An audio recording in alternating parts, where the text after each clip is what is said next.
Hi all, എല്ലാവർക്കും നില ഫാഷൻസിൻ്റെ പുതിയൊരു വീഡിയോയിലേക്ക് സ്വാഗതം. ഇന്ന് നമ്മൾ പാലക്കാവളകളും നാഗപടം വളകളും കൊണ്ടുവന്നിട്ടുണ്ട്. നേരത്തെ കൊണ്ടുവന്നിട്ട് പെട്ടെന്ന് സോൾഡ് ഔട്ട് ആയതുകൊണ്ട് നമ്മൾ വീണ്ടും റീസ്റ്റോക്ക് ചെയ്തിരിക്കുന്നതാണ്. ഇപ്പോൾ അവൈലബിൾ ആയിട്ടുള്ള കളർ നാഗപടത്തിൻ്റെത് ഗ്രീൻ ഷെയ്ഡ് അവൈലബിൾ ആണ്. അതുപോലെ നേവി ബ്ലൂ ഷെയ്ഡ് അവൈലബിൾ ആണ്.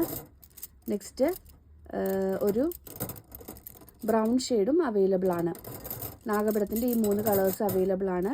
പാലക്കാടുടെയും സെയിം ഈ ഗ്രീൻ, ബ്ലൂ ആൻഡ് ബ്രൗൺ ഈ 3 ഷെയ്ഡും അവൈലബിൾ ആണ്. ഇതിലേതെങ്കിലും ബുക്ക് ചെയ്യണമെന്നാണെങ്കിൽ വാട്സപ്പ് നമ്പറായ 9995153695 വഴിയോ അതല്ലാന്നുണ്ടെങ്കിൽ ഇൻസ്റ്റാഗ്രാം ത്രൂ ബുക്ക് ചെയ്യാവുന്നതാണ്. 110 പ്ലസ് ഷിപ്പിംഗ് ആണ് റേറ്റ് വരുന്നത്. 110 പ്ലസ് ഷിപ്പിംഗ്. നമുക്ക് ഒരുപാട് എൻക്വയറി ഉണ്ട്, ഒരുപാട് സോൾഡ് ഔട്ട് ആയതുകൊണ്ട് നമ്മൾ വീണ്ടും റീസ്റ്റോക്ക് ചെയ്തുകൊണ്ടിരിക്കുകയാണ്. ഇതിലേതെങ്കിലും ബുക്ക് ചെയ്യണമെന്നുണ്ടെങ്കിൽ പെട്ടെന്ന് തന്നെ ബുക്ക് ചെയ്യുക. വാട്സപ്പ് നമ്പറായ 9995153695 വഴിയോ അതല്ലാന്നുണ്ടെങ്കിൽ ഇൻസ്റ്റാഗ്രാം ത്രൂ ബുക്ക് ചെയ്യാവുന്നതാണ്. 110 പ്ലസ് ഷിപ്പിംഗ് ആണ് റേറ്റ് വരുന്നത്. ഇന്നത്തെ വീഡിയോ എല്ലാവർക്കും ഇഷ്ടമായെന്ന് വിശ്വസിക്കുന്നു. നന്ദി.